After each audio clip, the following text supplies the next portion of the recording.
সমাজত মন ভাঙনের বিচার গরিত তবে ভালোবাসা গরি কিয়া আঘাত নদিত যদি এই সমাজত মন ভাঙনের বিচার গরিত তবে ভালোবাসা গরি কিয়া আঘাত নদিত সারা জীবন ভালোবাসিত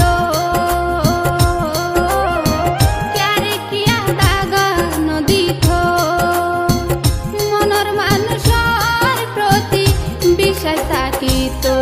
যদি এই সমাজতে মন